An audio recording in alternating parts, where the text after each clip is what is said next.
Good morning student. Today we start exercise 13.1. State the condition of congruency of for the following. अब हमें ये बताना है कि जो गिवन हमें पार्ट्स दिए गए हैं उनमें कॉन्ग्रेंस होने के लिए क्या कंडीशन होनी चाहिए। टू एंगल्स कब कॉन्ग्रेंस होंगे? तो टू एंगल्स कब कॉन्ग्रेंस होंगे? जब हम उनका क्या करेंगे, मेज़रमेंट ऑफ एंगल। अब एंगल को हम क्या करते हैं, मेज़र करते हैं डी से या प्रकार से, कंपास से हम इसे क्या करते हैं, मेज़र करते हैं।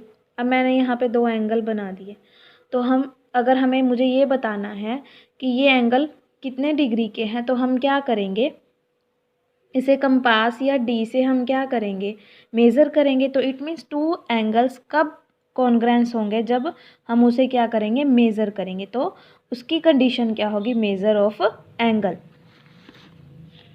To line segment. अब लाइन सेगमेंट का मतलब क्या होता है, एक लाइन हमें कह दी कि लाइन सेगमेंट बनाओ 4 सेंटीमीटर की, तो 4 सेंटीमीटर की लाइन सेगमेंट का मतलब क्या है, एक 4 सेंटीमीटर लेंथ की एक लाइन हमने ड्रॉ करनी है।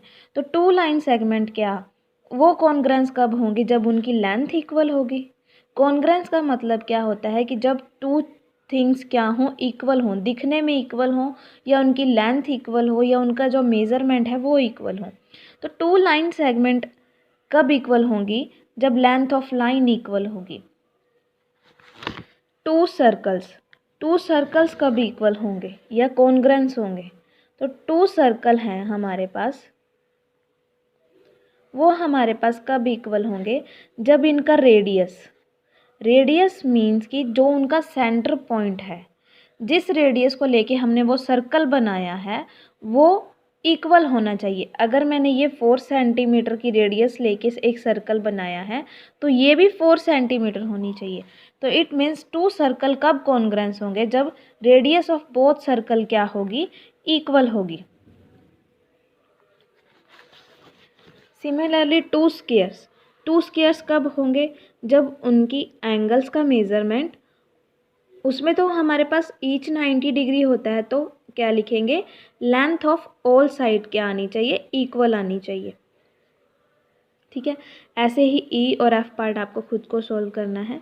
If triangle A B C is congruent to triangle D E F. अब हमें पहले ही दे दिया कि जो ए बी सी ट्रायंगल है वो डी ई एफ के क्या है, कॉन्ग्रुएंट है, यानी कि उसकी जो ट्रायंगल की साइड्स हैं और ट्रायंगल के जो एंगल हैं वो क्या है, सारे इक्वल दे रखे हैं। State the correspondence part between the side and angle of the triangle। अब हमें क्या बताना है कि जो उसके जो पार्ट्स हैं कि क्या कंडीशन है कि वो कॉन्ग्रेंस हो सकते हैं। जो साइड्स है वो हमें लिखने की, कौन सी साइड किसके इक्वल आएगी। तो हमने ट्रायंगल बना लिया ए बी सी और डी ई एफ, तो angle A equals to angle D.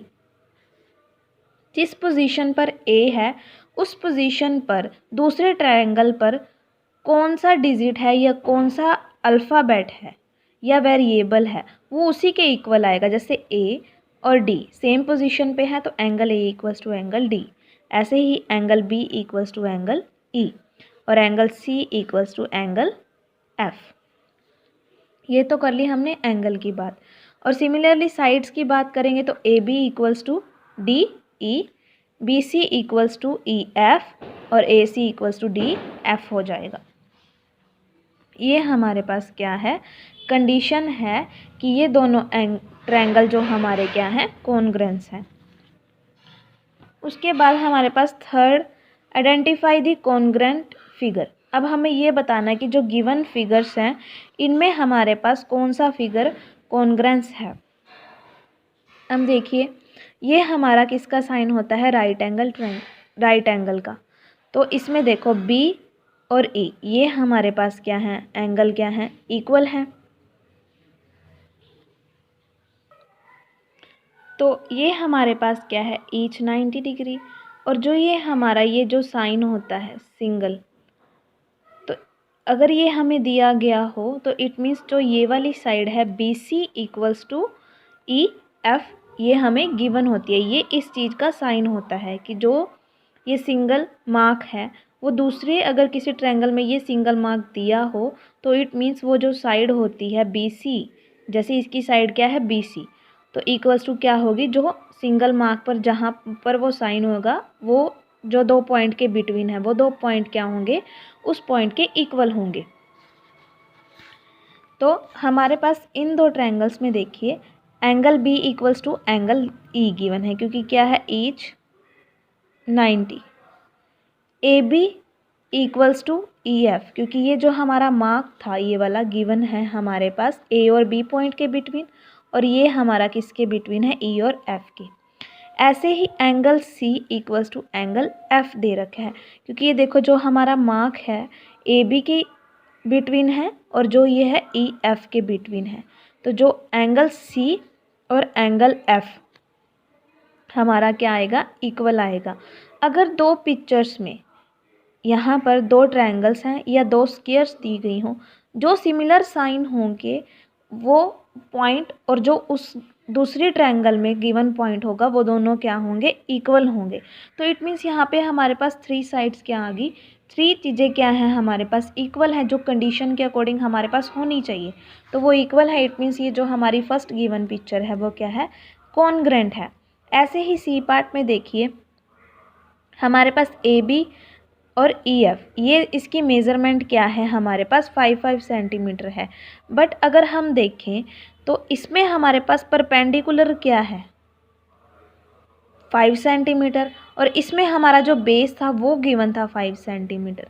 यहाँ पर एक ही ट्रायंगल है जो हमारे पास क्या है, इक्वल है, एक ही कंडीशन इक्वल है। इट मीन्स ये हमारे पास क्या होगा, कॉन्ग्रेंट नहीं होगा, क्योंकि ना तो हमें ऐसा कोई मार्क दे रखा है, किसी भी तरह का कोई भी साइन हमें नहीं दे रखा। ऐसे ही फोर्थ क्वेश्चन में है let the correspondence part triangle PQR congruent triangle LMN be true. हमें बता रखा है कि ये ऑलरेडी ट्रू है, तो fill in the blanks to mark each statement correct. हमें हर एक स्टेटमेंट को करेक्ट करने के लिए हमें ये बताना है कि इस ट्रायंगल में दोनों ट्रायंगल्स में कौन कौन से एंगल इक्वल होंगे और कौन कौन से हमारे पास साइड्स इक्वल होंगी। PQR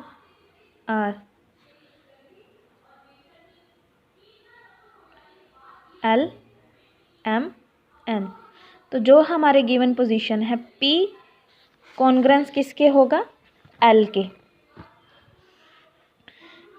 PQ इक्वल होगा, जो हमारी PQ साइड है वो किसके इक्वल आएगी, LM के, क्योंकि ये हमारी क्या है गिवन, जिस पोजीशन पे होंगी उसी पोजीशन की दूसरी ट्रायंगल क्या होगी, इक्वल होगी, क्योंकि हमें ऑलरेडी दिया गया है कि इनकी साइड्स और ट्रायंगल क्या हैं, साइड्स और एंगल क्या हैं, इक्वल हैं। ऐसे ही एंगल क्या हो किसके आएगा, एंगल M के, और एंगल QR आएगा MN के, एंगल R को किसके आएगा, एंगल N के, और PR साइड किसकी इक्वल आएगी, LN के।